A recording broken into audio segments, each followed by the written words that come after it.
রাজধানীর কালশীতে একটি ভবনে আগুন লেগেছে। নিয়ন্ত্রণে কাজ করছে ফায়ার সার্ভিসের 7টি ইউনিট। আর এই মুহূর্তে সেখানে আছেন সহকর্মী স্বপন আহমেদ। আমরা সরাসরি যাচ্ছি তার কাছে।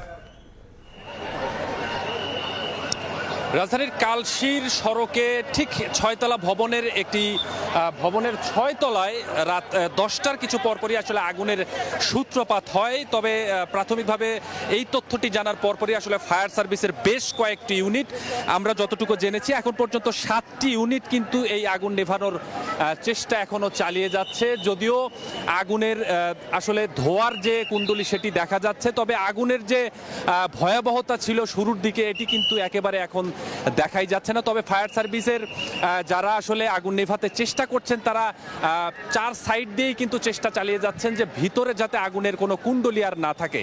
যেহেতু রাত 10টার কিছু পরপরই আসলে আগুনের ঘটনাটি ঘটে, তাৎক্ষণিকভাবেই ঠিক 10টা 20 মিনিটের দিকে কিন্তু ফায়ার সার্ভিসের যে প্রথম ইউনিট এখানে আসে এবং স্বাভাবিকভাবেই তারা সেই আগুন নির্বাপনের কাজে লেগে যান। তো এখানকার যে তথ্য অনুযায়ী পুরো ভবনটি হচ্ছে প্রথম যে 2 তলা অর্থাৎ 6 তলা ভবনের নিচতলা এবং 1 তলা এবং 2 তলা ছিল হচ্ছে একটি কমিউনিটি সেন্টার, এবং পাশাপাশি 3য় এবং 4র্থ এবং যে তলায় আসলে যেখানে আসলে আগুনের সূত্রপাত হয়েছে সেটি কিন্তু একটি গার্মেন্টস ছিল বলে এখানকার যারা স্থানীয়রা রয়েছেন তারা আমাদেরকে জানিয়েছেন। তবে তারা বলেছেন যে যেহেতু শুক্রবার আসলে প্রতিষ্ঠানটি নিয়ম অনুযায়ী বন্ধ থাকে, আবার কেউ বলছেন যে আজকেও নাকি তারা এই প্রতিষ্ঠানে কার্যক্রম চালিয়েছেন এমন তারা আমাদেরকে জানিয়েছেন। অতএব এটি বলা যায় যে 3য় 4র্থ এবং যে 6ষ্ঠ তলায় এই 3টি তলায় কিন্তু গার্মেন্টস ছিল, এবং পাশাপাশি আসলে কি কারণে আগুনের সূত্রপাত হয়েছে এটি আসলে এখন পর্যন্ত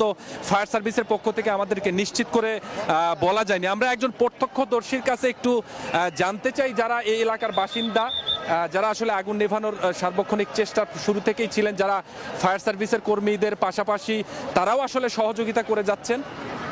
আমরা কখন এই ঘটনাটি ঘটলো? এই ঘটনাটি ঘটছে আপনার হলো 10:15টার দিকে। হ্যাঁ, এই আজকে তো শুক্রবার অফিসটা বন্ধ, 3টা তলা অফিস থাকে, আর নিচে একটা কমিউনিটি সেন্টার আছে।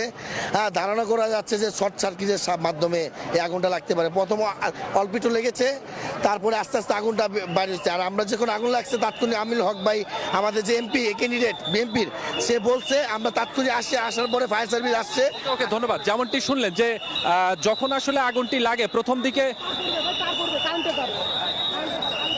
যখন আসলে আগুনটি লাগে তাৎক্ষণিকভাবে এখানকার যারা স্থানীয় মানুষ রয়েছেন তারা আসলে ফায়ার সার্ভিসের খবর দেন এবং ফায়ার সার্ভিস স্বাভাবিকভাবে যে আগুন নেভানোর চেষ্টা সেটি তারা চালিয়ে যাচ্ছেন। তবে এখানে কিন্তু আইন শৃঙ্খলা রক্ষাকারী বাহিনী কিন্তু ব্যাপকভাবে রয়েছেন, বিশেষ করে সেনাবাহিনীর পক্ষ থেকে ফায়ার সার্ভিসকে যে সহযোগিতা সেটি সার্বক্ষণিকভাবে দিয়ে যাওয়ার চেষ্টা সেটি চালিয়ে যাওয়া হচ্ছে। তবে উৎসুক যারা মানুষ রয়েছেন তারাও কিন্তু আসলে এটি দেখানোর চেষ্টা করছেন যে ফায়ার সার্ভিসের ক্রেনের মাধ্যম দিয়ে ভেতরে যে আগুন নির্বাপনের ব্যবস্থা সেটি আসলে ফায়ার সার্ভিস করছেন। তবে যেহেতু এই ভবনটি আসলে আবাসিক ভবন নয়, তো স্বাভাবিকভাবে বলা যায় যে হতাহতের সংখ্যা হয়তো নাও হতে পারে, কিংবা হলেও সেটি পরবর্তীতে আমরা জানতে পারবো। যেটি বলছিলাম যে ফায়ার সার্ভিসের 7টি ইউনিট কিন্তু এখনো চেষ্টা করে যাচ্ছেন তাদের ক্রেনের মাধ্যমে একদম 6 তলা পর্যন্ত গিয়ে সরাসরি তারা আগুন নেভানোর যে চেষ্টা সেটি করে যাচ্ছেন। যদিও আগুনের যে কুণ্ডলী বা আগুনের যে লেলিহান শিখা যেটি দাউ দাউ করে যখন জ্বলছিল শুরুর দিকে, সেই শিখাটা কিন্তু এখন একেবারে আমাদের চোখে পড়ছে না। আমি আমার ফ্রেম দিয়ে দর্শকদের দেখানোর চেষ্টা করছি। তবে ধোঁয়ার যে কুণ্ডলী, কালো ধোঁয়া বা সাদা ধোঁয়ার যে কুণ্ডলী সে কিন্তু এখনো রয়েছে, এবং ভিতরে যদি কোনো ধরনের, তবে একটি বিষয় যেটি বলতেই হয় যে এই স্বাভাবিক কয়েকদিনেই যে আগুনের লাগার যে ঘটনাগুলো ছিল সেই ঘটনার প্রেক্ষিতে বলতে হয় যদি ভেতরে গার্মেন্টসের মালামালের ভেতরে যদি কোনো ধরনের কেমিক্যাল থেকে থাকে তাহলে সেটি কিন্তু অনেকভাবেই ঝামেলা তৈরি করতে পারে বা ভয়াবহতার রূপ নিতে পারে। এর জন্য ফায়ার সার্ভিস কিন্তু কিছুটা দূরত্ব বজায় রেখেই আসলে তারা আগুন নির্বাপনের যে চেষ্টা সেটি চালিয়ে যাচ্ছেন।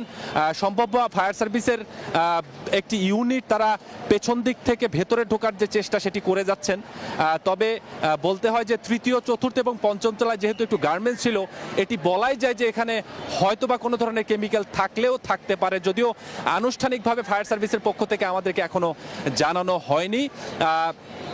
তবে এই বিল্ডিংটার বাহিরে যেহেতু একটি সিঁড়ি রয়েছে, এটি আমরা নিশ্চিত করে বলতে পারি যে ফায়ার সার্ভিসের আগুন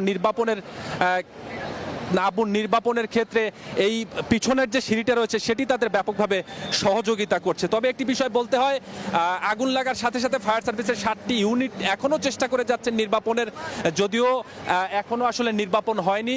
প্রাথমিকভাবে প্রথম দিকে যে আগুনের কুণ্ডলী ছিল, আগুনের ভয়াবহতা ছিল, সেটি একেবারে নেই।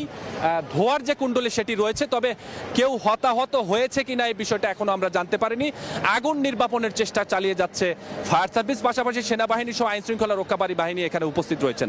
এই ছিল এখন পর্যন্ত কালশির যে ভবনটিতে আগুন লেগেছে সেখান থেকে আমার কাছে সবশেষ অবস্থা। আমরা সরাসরি ছিলাম মিরপুরের কালশিতে।